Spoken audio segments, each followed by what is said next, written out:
आज कलयुग में भक्त समाज के सामने गुरुओं का अंबार लगा हुआ है। सही और सच्चे गुरु की पहचान करना बहुत बड़ा जटिल प्रश्न बना हुआ है। आखिर भक्त समाज कैसे पहचाने कौन गुरु झूठा है तथा कौन गुरु सच्चा है? आलम कुछ ऐसा है कि भक्त समाज ही कन्फ्यूज है, क्योंकि आए दिन टीवी चैनलों पर किसी न किसी आध्यात्मिक गुरु का पर्दाफाश हो रहा है, जिस कारण लोगों में गुरु शिष्य परंपरा से विश्वास उठने लगा है। ये ऐसा ही है जैसे 9 दुकानों से सामान लेने वाला ग्राहक यदि ठगा जा चुका हो तो 10वीं दुकान पर चाहे कितना ही अच्छा और सही सामान मिलता हो तो भी सामान लेने से पहले ग्राहक संकोच करता है, या यूं कहें दूध का जला हुआ छाछ को भी फूंक फूंक कर पीता है। लेकिन विडंबना ये है कि हम कैसे पहचाने पूर्ण गुरु तथा पूर्ण संत कौन है? दोस्तों, इसका बहुत ही छोटा और सरल सा उत्तर है कि जो गुरु पवित्र शास्त्रों के अनुसार भक्ति करता और करवाता है वही पूर्ण गुरु है। यजुर्वेद अध्याय नंबर 40 श्लोक 10 में कहा गया है कि कोई तो परमात्मा को निराकार यानी कभी ना जन्म लेने वाला, कोई आकार में जन्म लेकर आने वाला कहते हैं। वास्तव में उस परमात्मा की क्या स्थिति है? वो परमात्मा साकार है या निराकार है, जिसके बारे में पूर्ण ज्ञानी संत यथार्थ रूप में भिन्न भिन्न रूप से प्रत्यक्ष ज्ञान कराते हैं। इसी प्रकार श्रीमद् भागवत गीता जी के अध्याय नंबर 4 के श्लोक 34 में कहा गया है कि हे भारत, तो उस परमात्म ज्ञान को तू तत्वदर्शी ज्ञानी महात्मा के पास जाकर समझ। उनको भली भांति दंडवत प्रणाम करने से, उनकी सेवा करने से और कपट छोड़कर सरलता पूर्वक प्रश्न करने से वे परमात्म तत्व को भली भांति जानने वाले ज्ञानी महात्मा तुझे उस तत्व ज्ञान का उपदेश करेंगे। इस संदर्भ में आइए जानते हैं जगत गुरु तत्वदर्शी संत रामपाल जी महाराज के विचार। साधु संत भक्त परमात्मा के लिए ही प्रयत्नशील होते हैं। जो भक्त हैं उनको भी भगवान की तलाश है, इसलिए वो किसी गुरु के पास गए हैं। और गुरु जो पद पे प्राप्त बैठा है वो भी तो भगवान के लिए ही घर से निकला है, उसने प्रयत्न प्रारंभ किए हैं तो परमात्मा के लिए किए हैं। आज ठीक है वो गुरु पद पर बैठ गया और बहुत से शिष्य भी हो गए हैं, तो उसने पुनः विचार करना पड़ेगा, क्योंकि उसको परमात्मा की आवश्यकता है। यदि उसका मार्ग गलत है तो आज भी ठीक किया जा सकता है उसको, और यदि आज भी ठीक नहीं करेगा अभी अपने अभिमानवश, तो वो दूना दोषी होगा। वो इस कैटेगरी का होगा कि जानबूझ साची तजय करे झूठ तेने, और ताकि संगत है प्रभु सौ पद न बिना दे। वो कृतघ्नी व्यक्ति होगा, चाहे वैसे गुरु बना बैठा है, जिसको ये पता लग गया तेरा ज्ञान गलत, तेरा नाम गलत, तेरी साधना गलत, और वो फिर भी हार मानने को स्वीकार तैयार नहीं है, यानी फिर भी ये नहीं कहता अपने शिष्यों को कि भी मेरा मार्ग गलत है, तो वो कृतघ्नी प्राणी बताया है। उसके विषय में कहा है कि जानबूझ साची तजय और करे झूठ तेने, और ताकि संगत है प्रभु स्वप्न में भी नहीं थे। इसे नालायक आदमी की तो सपने में भी भेंट नहीं होनी चाहिए इसके साथ। और जो उनके फंसे बैठे हैं भोली श्रद्धालु, अब उन्होंने स्वयं सोचना पड़ेगा। अगर वो गुरु होगा और भगवान की खोज में होगा तो पहले वो कहेगा अपने शिष्यों को, क्योंकि जो दास ज्ञान देता है सबसे पहले खटक उन गुरुओं को लगती है, क्योंकि उनके विषय में बोला जा रहा है कि उसका ज्ञान गलत, राधा स्वामी पंथ का ज्ञान गलत, उनके नाम गलत, उनकी साधना गलत।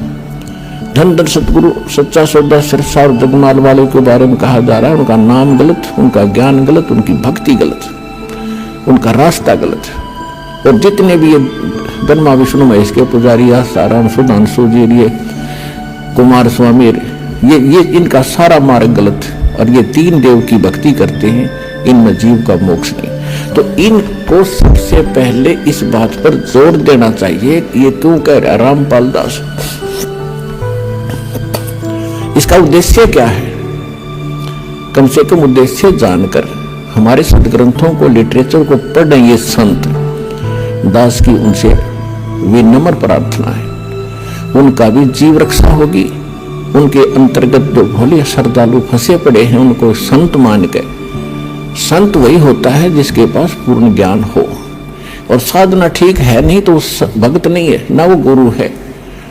वो तो एक अपना जीवन नाश कर रहे हैं। तो उनसे दास उनके हित के लिए कह रहा है। जैसे कोई रास्ते में जा रहा है और काफी लंबे सफर पर पहुंच गया और वहां उसको कोई टोक रहा है, कहां जा रहे हो भाई, तो उस स्थान का नाम बताते हैं और वहां कोई व्यक्ति खड़ा है, वो कहता है ये रास्ता ठीक नहीं है आपका, आप बहुत गलत जा रहे हो। तो उस व्यक्ति को क्या करना चाहिए? 1, 2, 4 और से सलाह लेनी चाहिए भी सचमुच मैं जा रहा हूं, ये मार्ग ठीक है कि नहीं। और उसके साथ झगड़ने लग जा कि तू क्यों बोल रहा है मेरे मार्ग को गलत, तूने कैसे बता दिया गलत। तो ये बुद्धिमान का काम नहीं, ये तो महान नीच व्यक्ति करता है ऐसा व्यवहार। कोई कहता है भी तेरा रास्ता ठीक नहीं तो उसने धन्यवाद करना चाहिए इसका और सोचना चाहिए भी बता कैसे गलत जा रहा हूं, मेरा विश्वास दृढ़ कर कि मैं गलत जा रहा हूं। तो और नहीं तो मैप हमारे पास है, उस नक्शे को, उस मानचित्र को सामने धर ले और भाई तू यहां खड़ा है, ये शहर है और आप जा रहे हो दिल्ली और आप इशारे से चल के आगे सिरसा, ये सिरसा यहां पर है और दिल्ली इधर है, तेरा मार्ग इसलिए गलत है। तो फिर उसने पुनर्विचार करना चाहिए। तो हमारे जो सदग्रंथ हैं ये हमारा मानचित्र है, ये हमारा गाइड है। जो संत हमारे सदग्रंथों के विरुद्ध बताते हैं और विरुद्ध जा रहे हैं और अपने भक्तों को ले जा रहे हैं, उनके लिए दास प्रार्थना कर रहा कि आप शास्त्र विधि त्याग कर मनमाना आचरण करे और करवा के अपना जीवन नाश कर रहे हो और आपके आश्रित इन भोले श्रद्धालुओं के जीवन को नाश करके उनका भार अपने सिर पर धरकर पाप के भागी बन रहे हो। दास उनको इतना सतर्क करना चाहता है कि कुछ संभलो और विचार करो। ये मैप तुम्हें नहीं देखने आते हैं तो दास ने कति क्लियर कर रखा है। इन सदग्रंथों को दास ने कति निष्कर्ष निकाल कर सत्संग कर रखे। इनको संत भी सुने, उनके चेले भी सुने, अगर उनका समझ में आओ तो ग्रहण करें, ना कोई जोर जबरदस्ती नहीं। वैसे ही किसी के साथ झगड़ा कर लेते हैं, तुमने ऐसे गलत क्यों कह दिया, पहले देखो गलत क्यों कहा। तो ये तो एक सभ्यता, एक नेक व्यक्ति के लक्षण। और एक बेमतलब उसको सच्चा रास्ता दिखावे, उसके भले में कहे, उसके साथ वो झगड़ा करता है तो कहते हैं कहे भली माने बुरी। और यही परीक्षा नीच आदमी की यही परीक्षा होती है कि उसके भले की कहेंगे तो उसको हानि करता है।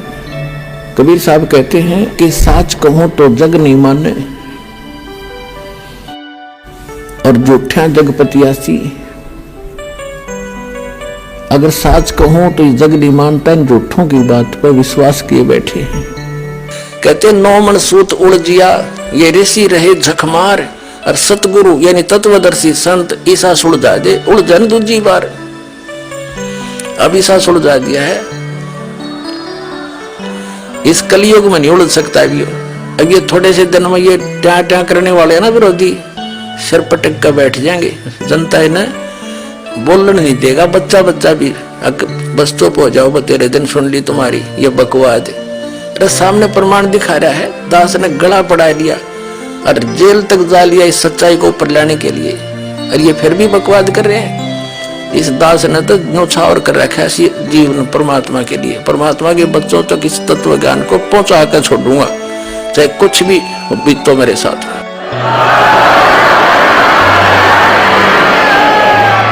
तो पुण्यात्मा परमात्मा कहते हैं कि जो सत साधना नहीं करते, मनमाना आचरण करते, हमारे सदग्रंथ बताते हैं, उनको कोई लाभ नहीं होता। तो पुण्यात्मा इससे बचना चाहते हो, सतभक्ति करना चाहते हो, तो इस दास के पास वो यथार्थ भक्ति है। वेदों अनुकूल, शास्त्र अनुकूल, सदग्रंथों के अनुकूल अपना कल्याण कराओ और जीवन सफल बनाओ। सत साई। दोस्तों 84 लाख योनियों में पशु पक्षी, कुत्ता, गधा, स्वर आदि के कष्ट भोगने के बाद एक बार अनमोल मानव शरीर मोक्ष प्राप्ति हेतु मिलता है।